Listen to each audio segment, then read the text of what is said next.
네, 매주 금요일 여행 정보 드리는 시간입니다. 권기봉 역사여행 작가 나왔습니다. 어서 오세요. 네, 안녕하세요. 네, 오늘 갈 곳은 경주입니다. 네. 뭐 말할 것도 없이 볼 것들이 많은 곳이고요. 네. 처음으로 소개해 줄 곳이 괴릉인데 네. 보통 이제 경주의 왕릉을 보러 간다고 하면 네. 가는 흔한 곳은 아닌 것 같아요. 맞습니다. 보통 이제 경주 여행을 가면 도심 안에 머물거나 혹은 좀 외곽에 있는 불국사 정도를 가시지 주변에 있는 왕릉들은 많이들 안 가시거든요. 이 괴릉은 한 번쯤 꼭 가보시기를 저는 권해드리는데요. 그도 그럴 것이 이 신라의 왕릉 가운데 가장 화려한 무덤이라 일컬어지는 게 바로 이 원성 왕릉 혹은 괴릉이라 불리는 이 릉입니다. 네. 경주 시내에서 남동쪽으로 한 12km 정도 떨어진 곳에 있는데요. 이곳에 가시면 저런 여러 석상들이 있는데 특히나 무인 석상이 아주 인상적이에요. 보시면 신목구비, 한마디로 눈이 깊고 코가 높습니다.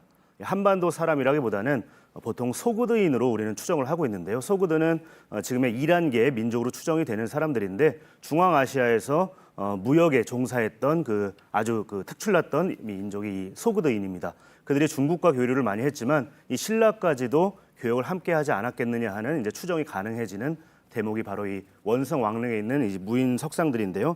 이거 외에도 뭐 유리 공예품을 비롯해서 다양한 보검들 그리고 최근에 용강동 고분에서 출토한 호인상 등 서역인 중앙아시아 사람들의 흔적들이 이 신라의 영역에서 상당히 많이 출토가 되고 있습니다.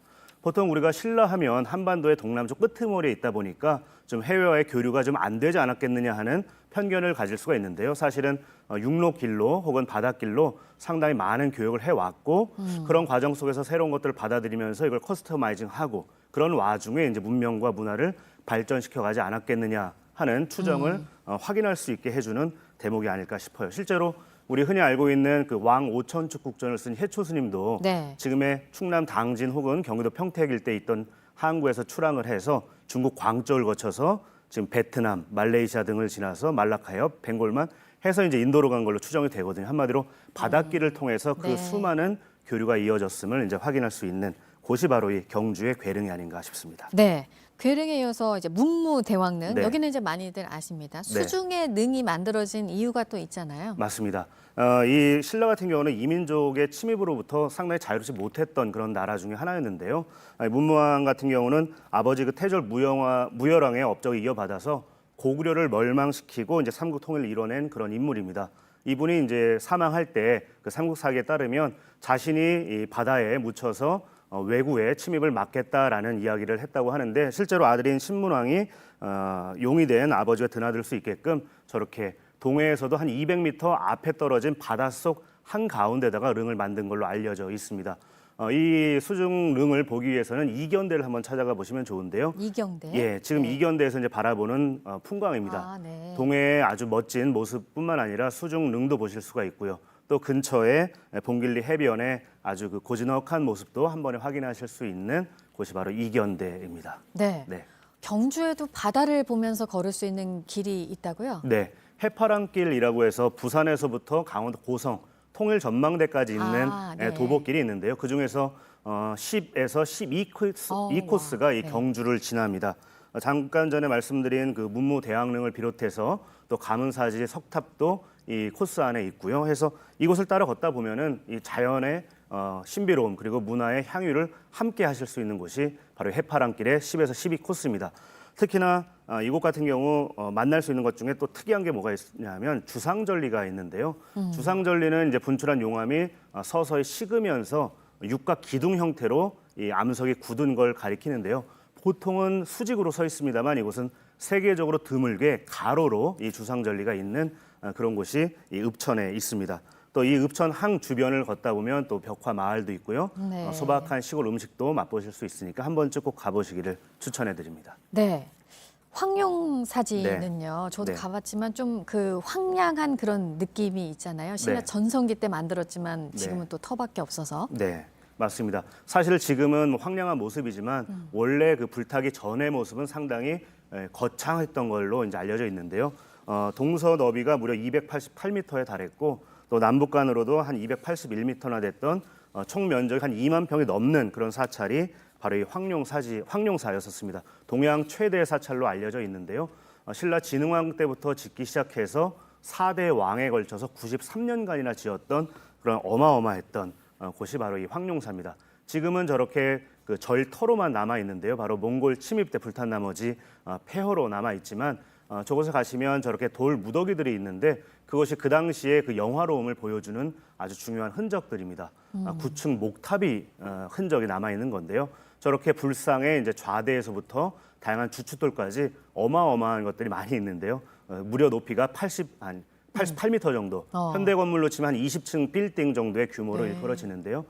상당한 그 당시의 건축 기술을 확인할 수 있는 곳이기도 합니다.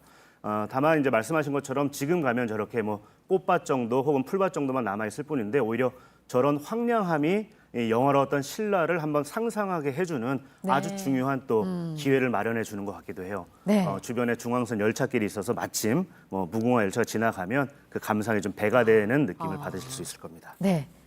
동학 농민운동의 흔적을 찾아볼 수 있는 곳이 경주에도 있습니까? 네, 보통 동학이라 하면은 전북 고부, 지금의 네. 정읍을 떠올리기 쉬운데요. 사실 이 동학이 시작된 곳이 경주라고 보셔도 크게 문제가 없습니다. 바로 동학을 창시했던 수훈 최재우가 선생이 태어난 곳이 경주이고요.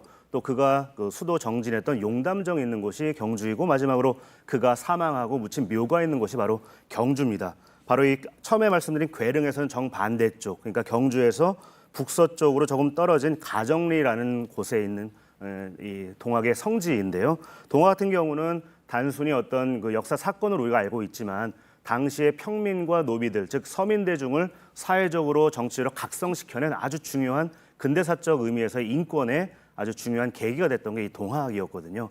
실제로 동학은 이 관과 일본군 청국의 개입 속에서 점점 진압되어 가지만 나중에는 독립운동으로 또 해방 이후에는 남북통일운동, 민주화운동 같은 우리 사회의 오늘을 만들어내는 데 있어서 아주 중요한 역할을 했던 게 또 동학이기도 합니다. 이 동학의 흔적을 한번 살펴보시면 이 경주에 또 다른 면모가 있구나 하는 걸 확인하실 수 있을 거라 생각이 듭니다. 네. 역사의 흔적도 네. 있고 통해 바다도 있고 네. 경주에서 먹을 수 있는 거는 좀 즐길 만한 게 뭐가 있을까요? 네, 경주 같은 경우는 이제 아주 오랜 시간 전부터 뭐 일제강점기만이 아니라 지난 삼공화국 시대에도 아주 국가적인 관광지로 개발이 되다 보니까 음식 자원들도 그에 걸맞춰서 많이 깊어졌습니다. 그래서 지금 그 근처에 가보시면 천북면 화산리 같은 경우에는 한우 구이집만 한 수십 곳이 성업을 하고 있고요. 또 경주 일대에서 우리밀을 재배하기 시작하면서부터는 경주 시내 곳곳 그리고 주변에도 칼국수를 다루는 집들이 상당히 많습니다. 보통은 좀 거창한 음식을 떠올리고 여행지를 찾아가시긴 하지만 이 칼국수 집에 가시면 소박한 경주 사람들의 또 음식을 맛볼 수 있는 곳이기도 하니까요. 한 번쯤 그곳의 음식 드셔보시면 좋을 것 같다는 생각이 듭니다. 네. 보통 이제 권기봉 작가께서 네. 나오시면 어떤 지역을 소개할 때 네. 그러니까 흔하게 모두가 갈 수 있는 곳뿐만 아니라 보시기에 네. 이곳은 많이 가지 않지만 꼭 가볼 만하다라는 네. 곳을 소개를 해 주시잖아요. 네. 경주에서는 가장 어떤 곳이 그렇습니까? 왜냐하면 경주는 많이 가고 네. 또 가는 곳이 또 정해져 있잖아요. 근데 네. 갔는데 이런 알려지지 않은 곳이 있는데 정말 좋더라 또 이런 부분이 있을 수 있어서 네. 특히 이제 산을 좋아하시는 분이 있다면 저는 권해드리고 싶은 곳이 경주의 남산이에요. 남산은 그렇게 네. 높지는 않지만 상당히 깊습니다. 그 깊은 곳 곳곳에 불교 유적들이 점점이 박혀 있는데요. 이 경주 남산을 걷게 되면 이 불교 유적도 만나실 수가 있고 동시에 자연도 만날 수가 있고 또 그곳에 올라서 지는 이 노을의 모습을 보면 경주를 전혀 다른 시각으로 바라보실 수 있지 않을까 싶은 생각이 들어요. 알겠습니다. 여기까지 듣도록 하겠습니다. 권기봉 역사여행 작가였습니다. 잘 들었습니다. 네, 고맙습니다.